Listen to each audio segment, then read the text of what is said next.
What are your thoughts on Jon Jones going, since you fought him at 205, what are your thoughts on him going to heavyweight? Do you think he's going to make a good transition into heavyweight and that's where he belongs? Or do you think that might be too big for him? Or what are your overall thoughts on that?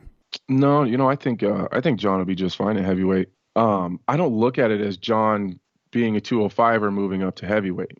I think Jon has always been a heavyweight who sucks himself down to 205. He's a big dude right now. He's real big, man. And I've seen him outside of camp several times. He's big then, yeah. He's making a huge deal out of being 240 right now. He's just a different 240 right now. Yeah. But Jon regularly gets to 240. Yeah, he's a really big dude. He claims he's 6'4". He's every bit of 6'6". He's, it's weird that people gave me a lot of shit about that. Oh, Anthony's lying about his height, like in our face off. And I was like, you guys ever think maybe he's lying? Yeah. And I don't think I've ever told anybody in the UFC that I was 6'4". Like, I think they just guess. But I'm absolutely 6'4". But then Jon got arrested. And then his mugshot had like the scale, the height scale behind him. I was like, see, I told you guys, he's like just a shade above 6'6". But oh shit, I didn't know it was that big. He gets a little soft typically in the off season, like when he's out of camp. So he's big. He gets a little bit of a beer belly and gets a little chubby in his cheeks, but he's done a really good job, man. I'm usually not the first person to jump on and give Jon any compliments, but it seems like he's done a really good job of putting on the weight properly and really focusing on his diet. And if he is 240, he's absolutely changed the composition of his body. You can see it in his traps and his shoulders. And, even when I fought him, he came in and he did his little cartwheel.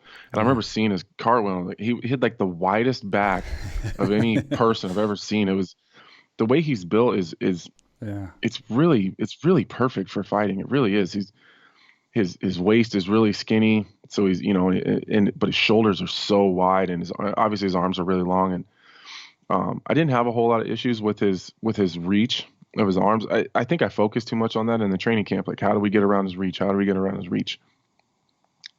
Jon's not a phenomenal boxer. He's really not. I said this several times. If you take each individual skill set that Jon has, and we were to compete in a jiu-jitsu match, I feel like I'd smoke Jon. If we're in a boxing match, I would win that boxing match. If it was, just a kickboxing match, I think I would win that. But it's the way that he puts it together and the way that his body is built. And I don't, again, I'm not saying that Jon's only good because of the way that he's built. Right. But the way that he's built with the skill set that he has puts it together, and his ability to use it correctly, he's just really, again, I hate giving him compliments, but he's done a really good job, man. Yeah. And I don't think he's going to have too many problems at heavyweight because I think already he's the size of a lot of heavyweights. If he's 240, he's already bigger than Stipe is.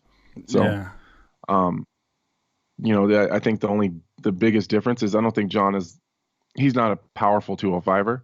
So I think that he may have some issues maybe backing some of those guys off at heavyweight just because he doesn't possess that kind of zapping power that's going to sting you and make you want to take a step back because he didn't have that at 205. And there's some power in that heavyweight division. I mean, you got Stipe, you got Ngannou, you got some serious power in there.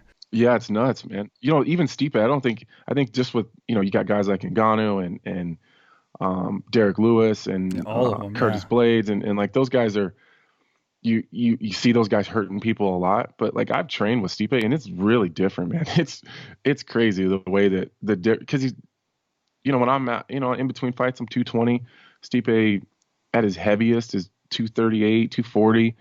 Like it shouldn't be that big of a difference, but he just hits different. It's just, it's really different, man. And that's why I've been so impressed with Ngannou. Like he took 4 or 5 clean overhands from Stipe and didn't even blink. It's like his head didn't even turn. Yeah.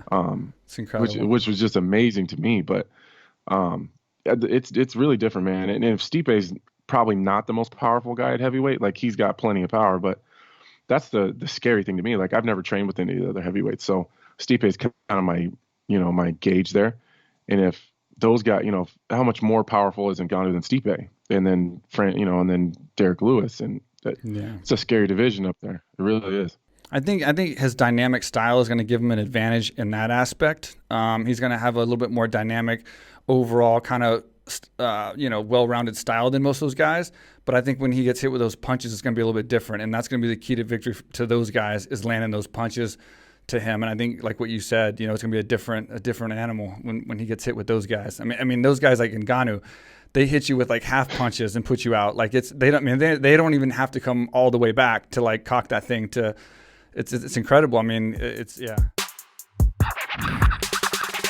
Real quick, with Mike Swick.